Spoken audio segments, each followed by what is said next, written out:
Morgan Thompson joins us now with more insight on that issue. Yes, John, thank you. After another wave of weekend violence, more and more people are raising concerns. At least 40 people were shot and 4 killed in weekend violence in the third largest U.S. city, according to an affiliate in Chicago. This is on the heels of a bloody July 4th holiday weekend where 53 people were shot and 17 of them died.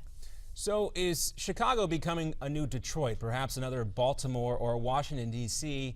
from a few years ago? And how does this affect Rahm Emmanuel politically? For more on that, we bring in Newsmax White House correspondent John Gizzi. John, great to have you with us. Great to be here. Hope you're having a great Monday, and good morning, Morgan. Good morning. Well, it's as good as any Monday could be, I guess.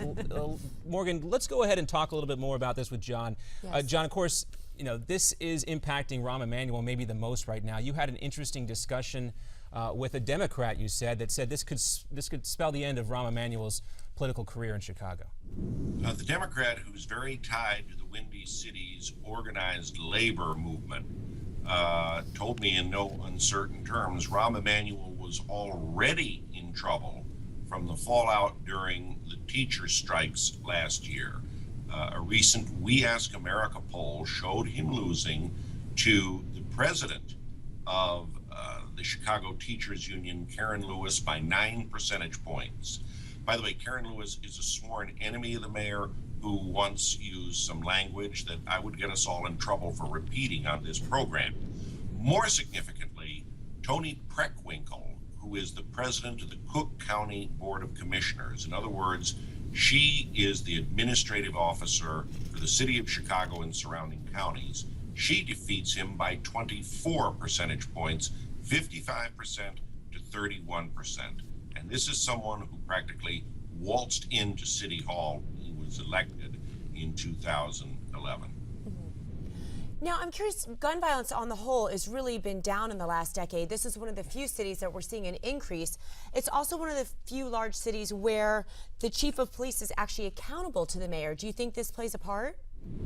I think it certainly is going to be very hard. Chief Ramsey used to be the police chief in the District of Columbia. And I would add that the police chief is going to have some problems, but Rahm Emmanuel may have to replace him and have a major shakeup with the men and women in blue. I might add that in 1963, the elder mayor, Richard Daley, had a similar problem with his police force, with violence escalating and complaints about the police, had to have a shakeup in the police department, and was nearly beaten by a Republican that year, something unprecedented in Chicago political history. Are we approaching that type of situation here, John, where, you know, Chicago is run by Democrats, but is there any serious contender on the Republican side based on how poorly Rahm Emmanuel is perceived? I checked that out thoroughly, John, and there is really no chance. And I hate to say this because one thing I've learned in 35 years as a political reporter, all things being equal, they aren't. Things that I don't expect happen. However, the Republican Party in the city is moribund.